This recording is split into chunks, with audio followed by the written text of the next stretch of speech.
Hello everyone, today I'll show you how to convert or change a PDF to A1 size using PDF element.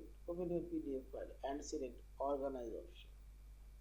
And here you will find this page size option. Select here and fix size of this page box. Select here A1 size. Now you can change page orientation. You can make it landscape, portrait, and you can change page range. You can apply custom page range or all pages and simply select apply. See, all of these pages now convert A1 size. Now select file option and check properties. This is a A1 size page. Now finally select file option, save or save as PDF file. Thank you for watching. Please subscribe, like, share and comment.